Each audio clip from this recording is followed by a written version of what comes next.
अब इससे बात आगे बढ़ाते हैं। किसले जी, ये बताइए, आपने भी धाराएं गिना दी, हम भी लिख के चला रहे हैं, लेकिन लीगल जो कोर्स होता है उसका अपना एक तरीका होता है, प्रैक्टिकल तरीका भी होता है कि अभी जैसे किसी से विवाद होता है तो हम पहले बातचीत करते हैं, फिर उसके बाद जब उससे मामला नहीं संभलता तो हम कानूनी नोटिस भेजते हैं, और जब उस पर भी सही जवाब नहीं मिलता तब फिर हम जाते हैं प्रोसीडिंग्स के लिए। तो ये इस तरीके के मामलों में क्या सुझाव आप देंगे, क्या अप्रोच होना चाहिए कोई व्यक्ति अगर पीड़ित होता है तो? देखिए, आपने बात एक कहा प्रैक्टिकल अप्रोच की। यहाँ पे जो जैसे ही आप कोई क्राइम स्पॉट करें, इमीडिएटली आपको लोकल पुलिस स्टेशन को रिपोर्ट करना चाहिए, एक कंप्लेंट बना के या एक ईमेल बना के। एक तो तरीका ये है।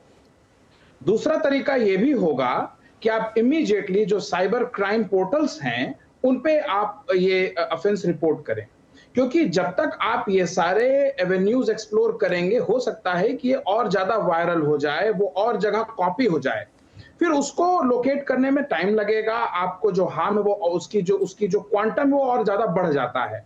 तो इमीडिएटली डैमेज कंट्रोल के लिए आप मेल कर रहे हैं मीडिएटर को, बिल्कुल करिए।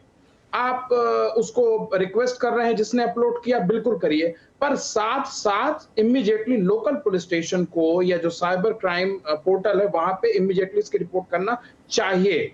ताकि अगर वो लोग एक्शन लेने में देर देर कर भी रहे हैं, तो कम से कम दोनों हाथ आपके खाली ना रहें, एक हाथ से आपको रिलीफ मिल जाए। और अगर मान लीजिए कि आपने पोर्टल पे रिपोर्ट कर लिया है या साइबर क्राइम की लोकल पुलिस स्टेशन को रिपोर्ट कर दिया है और उसका भी स्क्रीनशॉट आप जो प्लेटफॉर्म है जहाँ पे ये कैटर हो रहा है, उसको आप देते हैं, तो वो और ज़्यादा त्वरित कार्रवाई करेगा और ज़्यादा सीरियसली आपके क्लेम को लेगा।